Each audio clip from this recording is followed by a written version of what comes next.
de telecom, e é muito bom ver, né, quanto o mercado tem crescido. A feira ter saído do Frei Caneca, vindo para cá, expandiu muito e já está pequena, né? Isso é motivo de muito satisfação. A gente vê que está crescendo demais, né? Então, eu sou dinossauro da época do início das operadoras de TV a cabo, então teve esse mesmo boom, explodiu, virou triple play, teve M&A, tinham feiras grandes, aconteciam todo esse tipo, e agora nós temos aí a grande área das telecomunicações, da internet, de dados, IoT, né, levando aí para os consumidores finais aí uma série de produtos, inteligência artificial e tudo mais. Então é um prazer estar aqui. Que legal. Eu quero só que você se aproxime um pouco mais do microfone. Certo. E assim, olha, a Abrint, ela representa os provedores. E a gente chegou nesse patamar de evento porque os provedores, o mercado de SP vem crescendo junto com a Abrint, né? E estamos aqui contemplando essa feira belíssima, e a gente já tem mais de 14 mil frequentantes a feira, né? E são pessoas, tem pessoas que estão vindo pela primeira vez, tem outras que já conheciam a feira, e aqui a gente consegue se inspirar, adquirir conhecimento, fazer network, né? Ficar atualizado dos temas atuais para esse novo cenário que o mercado de SP e telecom está vivendo. Então é uma grande oportunidade, e nada mais justo a gente estar aqui, né, com você que está trazendo aqui a sua experiência, a sua expertise, né? Você fundou aqui a empresa Fibra Clube, e eu queria que você falasse, né, qual é o objetivo dessa empresa, qual foi a dor que tu sentiu que o provedor tinha e que te fez criar a Fibra Clube. Bom, o operador de internet, né, hoje se fala em mais de 17 mil provedores. Isso dão mais ou menos algo entre 200 e 250 mil colaboradores, né? Existe uma distância muito grande, por mais que exista a internet, interconexão e os dados de uma forma em geral, é difícil chegar ao conhecimento na ponta, né? Então a gente trabalha sempre com uma questão da transparência e a educação, né?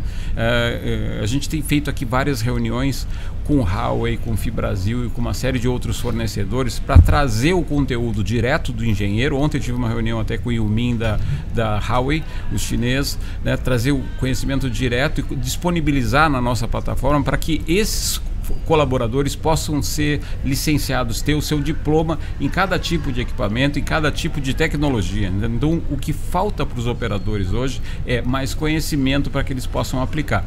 E uma outra coisa que eu acho que é muito interessante, que é bom citar aqui, é a questão da transparência, né? Então, eu falo em três iniciais: é a transparência, a excelência, né, e o comprometimento, né? E não é à toa que hoje está aqui junto comigo aqui o Jefferson Zamenhof da WSP, que eu chamo de Rei do Norte carinhosamente, porque tomou o Pará, abriu lá 1.200 quilômetros de fibra de um ponto a outro, mais 500 para ir até Altamira, né? Tem Pará, Mato Grosso, Rondônia, e está entrando em Manaus agora com uma operação que é um brinco, né?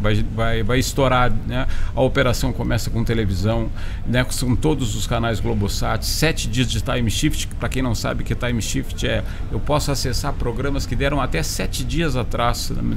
Então isso é uma tecnologia que legal. Ele está bem avançado, para você ver a força. Um dia eu tenho certeza que ele foi um pequeno provedor, né? Iniciou ali como todo provedor iniciou, com dificuldades, né? E está fazendo um papel brilhante, porque o provedor, quando ele começa a empreender na região dele, ele começa a levar não só a internet, ele ajuda a desenvolver aquela região, né? Aumenta o IDH, as pessoas vão ter acesso a mais conhecimento, vão ter acesso à telemedicina, vão se aproximar mais dos seus parentes e amigos, vão fazer network, ou seja, é uma gama de informações. É maravilhoso, né, o papel do provedor. E o país é muito grande, né? Então, voltando a falar do Jefferson, né? Imagina, no norte, né? O norte sempre foi muito esquecido.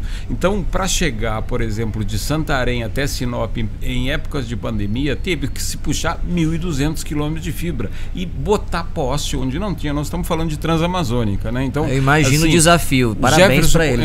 O Jefferson começou lá atrás com telecomunicações por rádio, né, e rapidamente se expandiu com muitas dificuldades que os provedores vêm enfrentando. Ele é um exemplo, né, de superação para chegar onde chegou. Não só televisão, mas também está chegando com celular, telefonia fixa e celular com marca própria. Então assim, é legal, é muito bacana de ver, porque eu tenho prazer de participar dessa operação agora, do lançamento da operação de Manaus, porque todo o time, eu acho que isso é uma coisa que é importante, que nós estávamos conversando anteriormente antes da entrevista, todo o time tem que ter uma transparência na hora dos objetivos e o que vai fazer. Isso a WSP tem, né? Então, quem está na ponta, o atendente, a senhora do cafezinho, o técnico, todos têm que estar olhando o seu principal ativo, que é o consumidor final.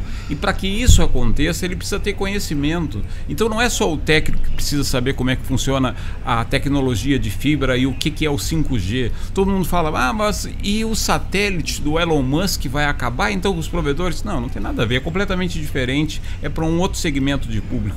Mas o 5G vai acabar com os provedores de internet? Também não, porque a melhor tecnologia é a tecnologia FWA, que é o quê? Que é a fibra onde tem os pequenos provedores aliado a equipamentos com grande capacidade de transmissão para automatizar cidades, comunidades, centros comerciais e daí fora.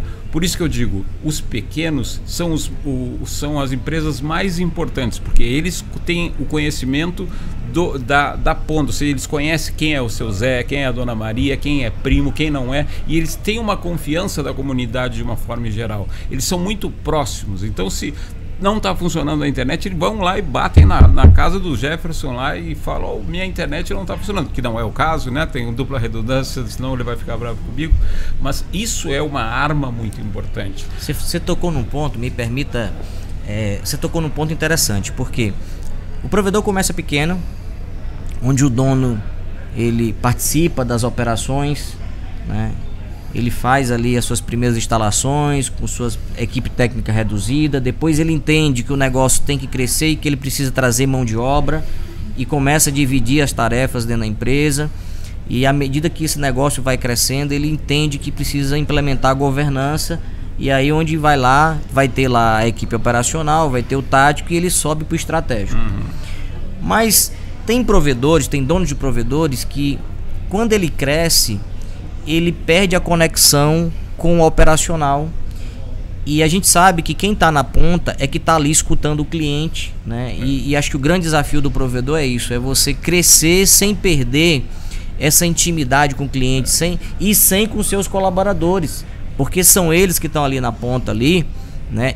Toda a cadeia é importante, mas o operacional e o tático ali, eles precisam ter uma relação muito boa com quem está lá no estratégico, para poder ele não perder essas informações que vêm de baixo para cima, né? E ele saber realmente o que está acontecendo. Olha, eu subi lá para o estratégico, mas eu sei o que está acontecendo lá na ponta, porque eu ainda consigo ter comunicação e consigo sentir as dores dos meus clientes, sentir as dores dos meus colaboradores, porque, gente, é um desafio e tanto. À medida que a empresa vai crescendo, a gente vai tendo os desafios que tem que ser resolvido. E qual é a tua visão em relação a isso? Qual é a dica que você dá para o provedor que quer crescer, que está crescendo, que está grande?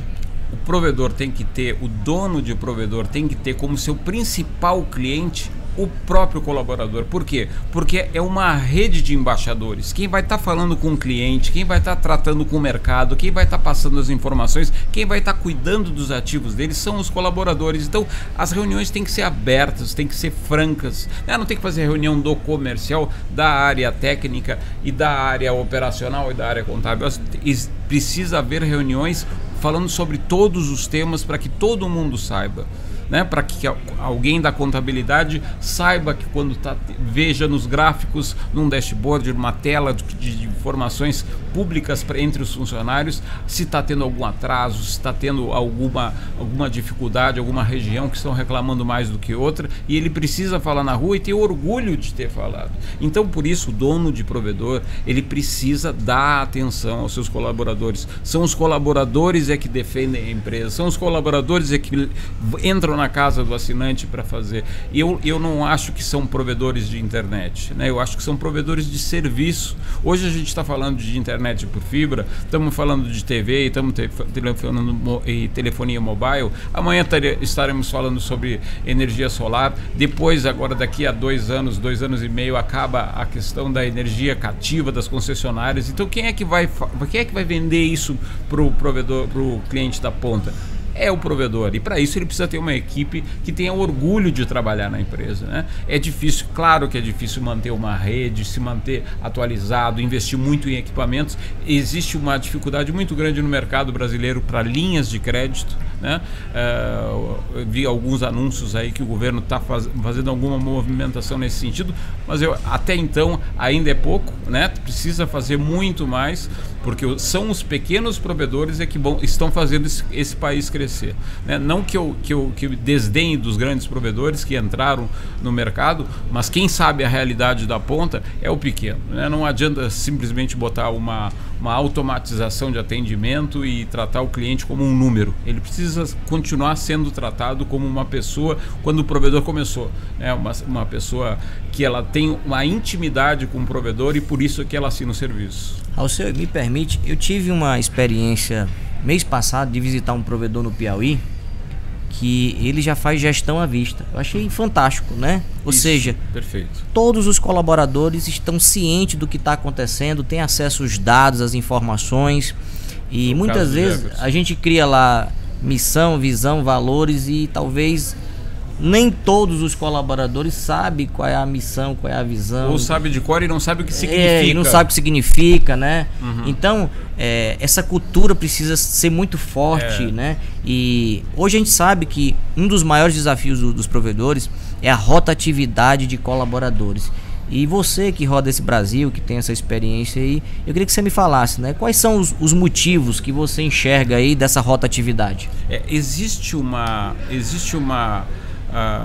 visão equivocada no mercado, que o provedor estão pagando fortunas pelo seu provedor. Então teve um momento aí todo mundo querendo vender. Ontem eu participei aí de uma live do Jefferson Nezelo, né, falando sobre M&A, muito bacana, que ele elucida, né, que tem o tempo certo de vender e quem compra não compra uma operação que está completamente largada. Então todo mundo tem que fazer o dever de casa, né?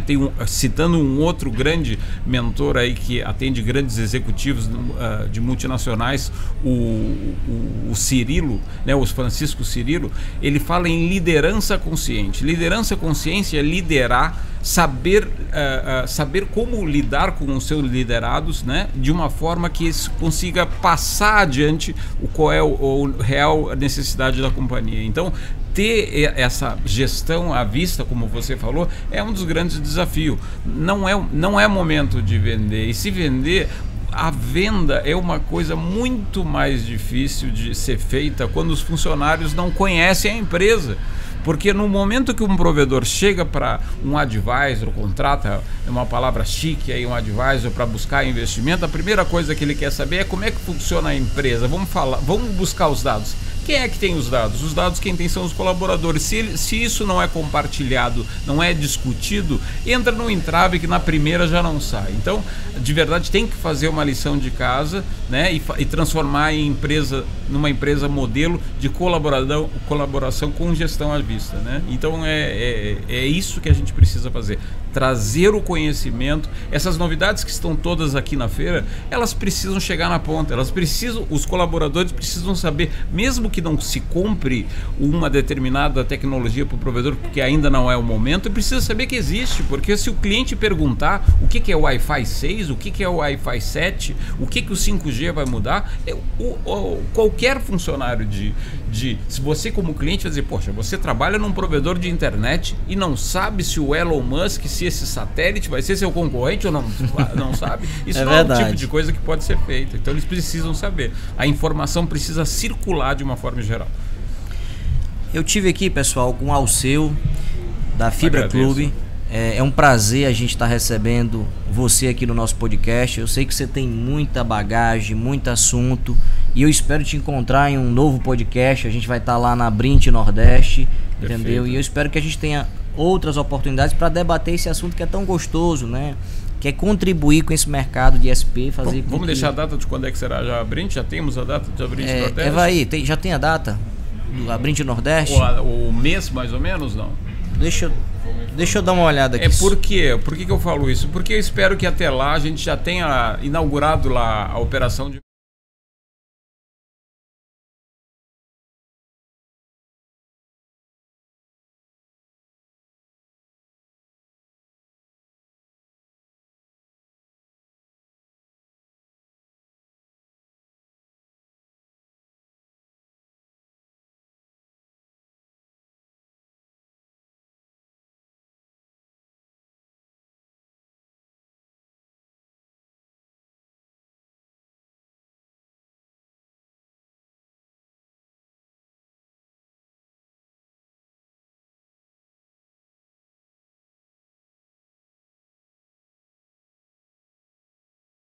adquirirem conhecimento, a treinarem suas equipes, a se desenvolverem para poder crescerem, entendeu? E competir com esse novo cenário que está vindo aí do mercado de telecom.